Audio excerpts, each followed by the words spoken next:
Good morning বন্ধুরা, কেমন আছো তোমরা? সবাই ভালো আছো তো? আমি আজকে একদম 100% ভালো আছি সেটা বলতে পারবো না, বলছি কি হয়েছে।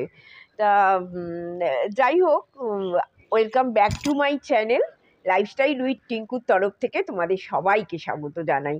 আর তোমাদের সামনে এলে আমি তো অটোমেটিক্যালি ভালো হয়ে যাই, এটা আমার একটা দুর্বলতাও বলতে পারো। তা যাই হোক, বন্ধুদের সামনে এলে কে ভালো থাকে না বলো? পরিবারের লোকের কাছে এলে কে ভালো থাকে না? সেই আমিও ভালো, এতক্ষণ কিন্তু বিছানায় বসে বসে ও আ করছিলাম, কিন্তু যেমনি দাদা বললো চলো তো ওঠো ওঠো, বন্ধুদের সামনে আসতে হবে, যেমনি বললো ব্যাস আমি পুরো একদম রেডি হয়ে গেছি। আর দেখো বন্ধুরা, এই যে ফুলগুলো কত সুন্দর লাগছে না? আরও আমার উদ্দেশ্য ছাদ থেকে করার এই ফুলগুলো তোমাদের সঙ্গে শেয়ার করো বলে। আর একটাও জিনিস কি বলতো, এইগুলো তো এইবার গরম পড়ছে আস্তে আস্তে, এরও প্রাণ শেষ হয়ে যাচ্ছে। এরা তো গরমের ফুল নয়, এরা সব শীতের ফুল। আজকে আমার একটাও কাজ হয়নি। তা এতক্ষণ বসে বসে দাদা বলল বলে আমি উঠলাম টেনে ঠুরে, না না বন্ধুদের কাছে আসতে হবে। তা এই দেখো না, ঝ্যাঁটাও নিয়ে এসেছি। সকালবেলা ঝ্যাঁটা হাতে তোমাদের গুড মর্নিং জানাবো সেটা তো হয় না। খুব একটা যে খাওয়া দাওয়ার রান্নার চাপ আছে তাও নয়। তার কারণ হচ্ছে যে একটু করলা ভাজবো, একটু ফুলকপি আলু দিয়ে একটু ওই ডালনা টাইপের করব। আর দাদা না ওই দুধ গুড় খেতে খুব ভালোবাসে, দুধ গুড় দিয়ে দিলেই দাদার হয়ে যাবে, কোনো অসুবিধে নেই। আজকে আজকে আমার শাশুড়ি মায়ের মানে দ্বিতীয় মানে মৃত্যুবার্ষিকী। তা সেইটার জন্য বলো, আমরা বলো, আমি দাদা সবাইরই সত্যি মনটা খুব খারাপ। মা না আমাদের সঙ্গে মানে অঙ্গ প্রত্যঙ্গ দিয়ে সারাক্ষণ জড়িয়েছিল। এই ধরো, মা যদি বেঁচে থাকতেন তোমরা দেখতে, এই ধরো আমি এখানে শ্যুট করছি, মা কিন্তু নিচে তখন থাকবে না, মা উপরে চলে আসবে যে টিঙ্কু কি করছে। হ্যাঁ, যতক্ষণ আমি নিচে রান্নাঘরে কাজ করব এ করবো ততক্ষণ নিচে আছে, যেমনি আমি ওপরে চলে আসবো সঙ্গে সঙ্গে টুকটুক টুকটুক করে পা বাড়িয়ে বাড়িয়ে ওপরে গিয়ে এসে ওই বেশিক্ষণ বসতে পারতেন না, তো ওই একটু কখনো সিঁড়িতে, কখনো সোফায়, কখনো ছাদে, কখনো বারান্দায় বসে ওই আমার সঙ্গে এই ওই তাই নানান রকম উনি গল্প করতেন, আমি কাজ করতাম। তাই এইভাবেই আমার দিনগুলো যেত। তা সত্যি এখন তো আমি বলো দাদা বলো খুবই একা হয়ে গেছি। হ্যাঁ, তা একটা কথাই বলবো, উনি যেখানেই থাকুন ভীষণ ভালো থাকুন, আনন্দে থাকুন, এইটুকুই ভগবানের কাছে প্রার্থনা করি যে উনি ভীষণ ভালো থাকুন। আর আরেকটাও তোমাদের সুখবর জানিয়ে দিই, হচ্ছে কালকে রাত্রিবেলা খবর পেয়েছি আমার মেয়েরা কলকাতায় আসছে, নাতনিও আসছে। তা এইটা খবর পেয়ে না খুব আনন্দ হয়েছে, এখনো দেরি আছে যদিও, তার মধ্যে আবার আমাদের বেড়াতে যাওয়া আছে। তাই এই সব আজকে নানান রকম পাঁচমিশালি একটা ব্যাপার চলছে আমাদের মধ্যে। তো এটা কিন্তু বন্ধুরা জানো তো আমার রোজের একটা ব্যাপার থাকে, এই ছাদ পরিষ্কার করা। এই প্রত্যেকটা যে তোমরা পুতুল দেখো না, রেগুলার আমাকে পরিষ্কার করতে হয়। কেন বলতো, এই পাশে তো আবার মিস্ত্রি কাজ করছে, বাড়ি হচ্ছে, দেখতে পাচ্ছ কালকে এই 3 তলা ঢালাই হয়েছে, খুব নোংরা হচ্ছে ছাদটা, মানে প্রত্যেকটা পুতুল পুরো ভর্তি হয়ে যাচ্ছে। বন্ধুরা, রান্নাঘরে তো চলে এলাম, দেখেছো আমার এইখানে তো সব কড়া টড়া এটা ওটা থাকে। তা এই বার করছি, আজকে তো তোমাদের বললাম খুব সাধারণ খাওয়া দাওয়া।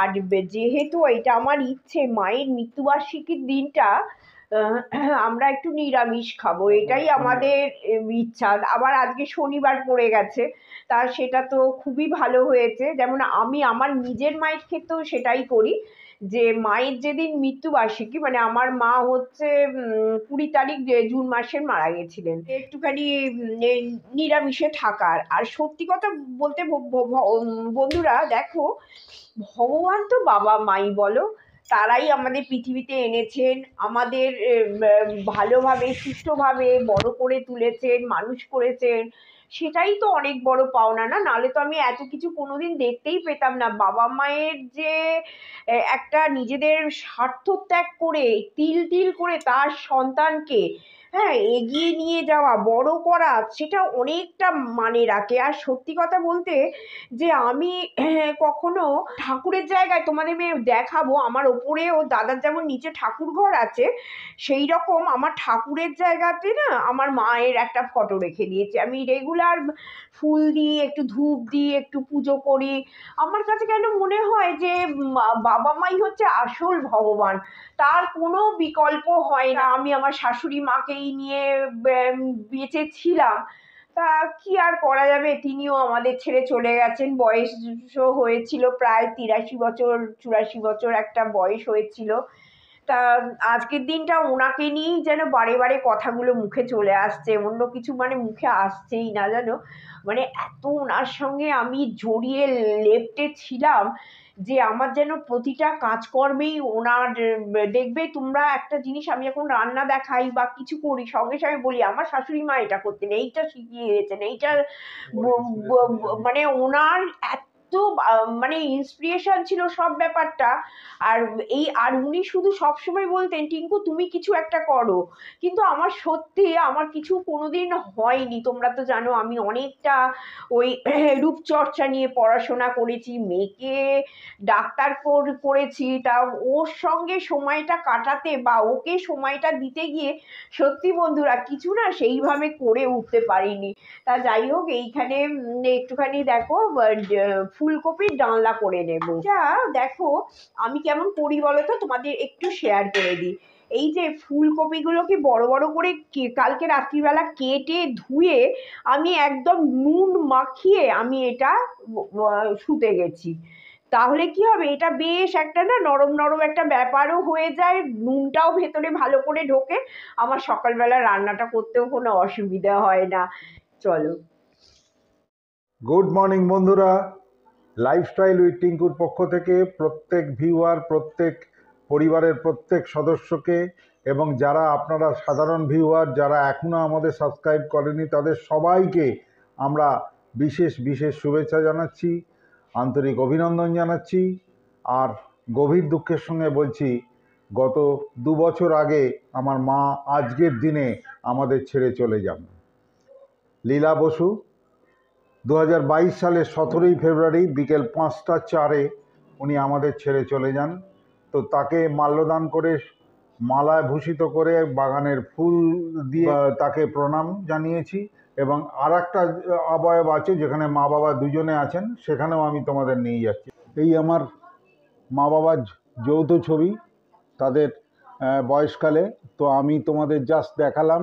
আজকে মায়ের মৃত্যুদিন, বাবার হচ্ছে 5ই নভেম্বর।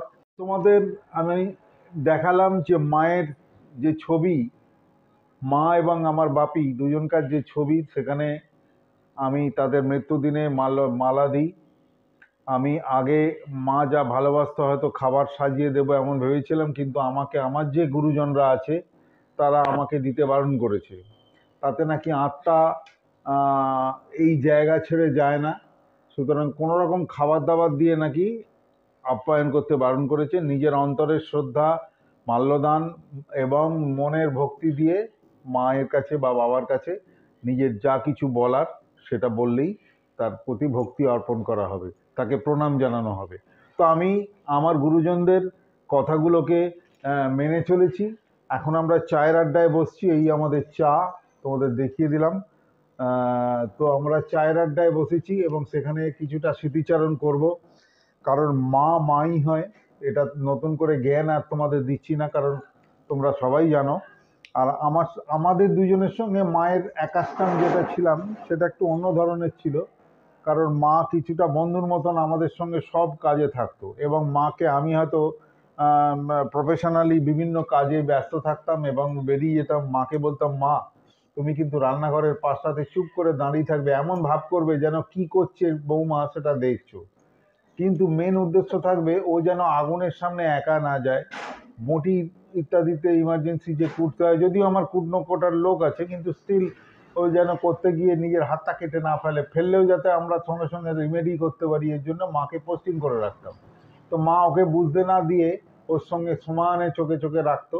আর মা ওকে একদম চোখ ছাড়া করতো না, ও সবেতেই মা চিরদিন চাইতো যে আজকে টিঙ্কু যে নিজের স্বার্থত্যাগের জন্য এই পরিবারটাকে দাঁড় করিয়েছে বা এই পরিবারটার একটা সেফ দিক, কারণ দাঁড়িয়ে তো সবাই থাকে, কিন্তু দাঁড়ানোর মতন দাঁড়ানো যেটা, সেটা টিঙ্কুর ইন্সপিরেশনেই হয়েছে, তোমাদের আগেই বলেছি। তো মা সেটাকে অ্যাপ্রিসিয়েট করতো, কিন্তু মা আর সঙ্গে সঙ্গে প্রচন্ড ভালোবাসতেন না, আমাকে, মা যেটা সঙ্গে প্রচন্ড। সঙ্গে সঙ্গে যেটা চাইতো যে আর পাঁচজন যেটা পারে, একজন এন্টিটি, একজন মানুষ হিসেবে, একজন একক ব্যক্তিত্ব হিসেবে ওর কিছু করা উচিত, কারণ যে করাটা ও আমাকে সেপ আপ করতে এবং আমার মেয়েকে ফাউন্ডেশন তৈরি করা, কোন ট্র্যাকে যাবে, কেমনভাবে যাবে, যে স্বার্থত্যাগ করা। আমি হয়তো নিয়ে নিয়ে বেহালা, যাদবপুর পড়াতে নিয়ে যেতাম বাইকে করে, সারাদিন তাকে নিয়ে ঘুরতাম ছুটির দিনে, এসব একটা কন্ট্রিবিউশন আছে, কিন্তু বাড়িতে যে স্বার্থত্যাগের মাধ্যমে গৃহিণীরা তাদের সংসারকে সুন্দর করে গুছন, তো টিঙ্কু সেইভাবে আমার মেয়েটাকে সেভ করেছেন। তো সেই তার জন্য টিঙ্কুর যে কন্ট্রিবিউশন ছিল সেটা মা অ্যাপ্রিসিয়েট করতো এবং মা বারবারই চাইতো যে টিঙ্কু যেন নিজে কিছু করে। আর সেই করাটা আমরা একটু লেট স্টার্ট করেছি। তো গত বছর আমরা যে শুরু করেছি সেটা হচ্ছে মায়ের ইচ্ছে অনুযায়ী একটা ইউটিউব চ্যানেল, যেটা তোমরা জানো। আমরা এই চ্যানেলেই আজকে বক্তব্য রাখছি, লাইফস্টাইল উইথ টিঙ্কু। আর প্লিজ আমাদের সঙ্গে তোমরা একটু থেকো, আমার সাবস্ক্রাইবার ভীষণভাবে দরকার। জোর হাত করে বলছি, ভিডিওটা স্কিপ করে তোমরা দেখো না, আর প্লিজ সাবস্ক্রাইব করো, দেখে চলে যেও না, তাহলে আমি একটু একটু এগোতে পারি আর আমরা কি। ওয়াইটি থেকে হয়তো অ্যাপ্রিসিয়েশন কিছুটা পেয়েছি, কিন্তু স্টিল সেটাই যথেষ্ট নয়। আমাদের যেটা দরকার সেটা হচ্ছে সাবস্ক্রাইবার পুল। কি হচ্ছে, আমার প্রচুর লোক দেখছে, আমার ভিউ নিয়ে হয়তো বিরাট সমস্যা নাও হতে পারে।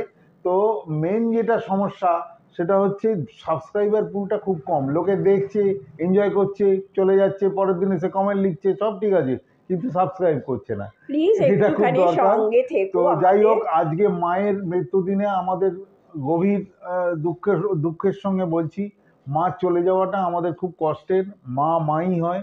আমি একমাত্র সন্তান, আমার কোনো ভাই বোন নেই, এবং আমার বউকে মা মেয়ের মতন স্নেহ করতেন, এবং সেই অনুযায়ী আমরা দুজনেই কিন্তু তার প্রতি সেই শ্রদ্ধাবনত চিত্তে যতদিন পেরেছি আমার সাধ্য মতন তাকে নিয়ে বিভিন্ন জায়গায় ঘোরা, বেড়াতে গেলে একসঙ্গে হাত ধরে ধরে টেনে টেনে নিয়ে যাওয়া, ব্যাঙ্গালোরে নাতনির কাছে গেলে প্লেনে উঠিয়ে দেওয়া, নাতনিও প্লেনে করে বিভিন্ন জায়গায় ঘুরতে বেড়াতে নিয়ে যাওয়া, এই সমস্ত নানা রকম তীর্থস্থান মা যেতে ভালোবাসতো, সেগুলো আমরা করিয়েছি আমাদের সাধ্য মতন করেছি। আমাদের সাধ্য মতো চেষ্টা করেছি, এবং মা যাতে কোনো মানে কিছু মনে কষ্ট নিয়ে যেন পৃথিবী এবং থেকে না চলে যায়। মা জন্মদিনে কেক কেটে উৎসব করছে, নাতনিরা এসে হাততালি দিয়ে বা দিয়ে হ্যাপি বার্থডে টু ইউ আম্মা করছে, এমন ভিডিও আছে। Happy birthday to you. Happy birthday to you. Happy birthday, dear Mama. Clap, clap, clap. Happy birthday to you. হয়ে গেছে, এবার আমরা কি করব? Bless you. তো এইগুলো হচ্ছে মায়ের প্রতি আমরা চেষ্টা করেছি। মারও আমাদের সঙ্গে খুব একাত্মিক ছিলেন। যাই হোক, আমরা আজকের দিনে তাকে শ্রদ্ধার সঙ্গে স্মরণ করছি। তিনি যেখানেই থাকুন ভালো থাকুন। তবে আমার খুব কিন্তু বন্ধুরা এখন জ্বর এসে গেছে, জানো, দাদা এই মেডিসিন দিল যে জ্বরটা কমাবার জন্য। আমাদের যেখানে একটা বেড়াতে যাওয়ার কথা হচ্ছে, জানি না নিজে সুস্থ হতে পারবো কিনা, আমাকে দেখেও তোমরা বুঝতে পারছো যে আমি একটু জড়সড় হয়ে বসে আছি, শরীরটা আজকের মতো একদম ভালো ভিডিওটা নেই। শেষ করছি। তোমরা সবাই আমাদের সঙ্গে থাকো, আমাদের পাশে থাকো, আমাদের সব দিক থেকে সহায়তা করো, এবং তোমাদের সাহায্য ছাড়া আমরা কিন্তু কিছু নই। তোমরাই আমাদের ভগবান, এটা তো আমি একদম। প্রথম দিন থেকে আজও বলে যাই, তোমরাই ভগবান। তোমরাই চেষ্টা করলে আমাদের টেনে তুলতে পারো, তোমরাই চেষ্টা করলে আমাদের ফেলে দিতে পারো। অতএব একটু সঙ্গে থেকো দাদা তোমাদের বৌদি। ভালোবাসার প্রত্যাশায় রইলাম। মাকে প্রণাম জানিয়ে আজকের মতন ভিডিওটা শেষ করছি। টাটা, টেক কেয়ার, অ্যান্ড সবাই ভালো থেকো, আনন্দে থেকো।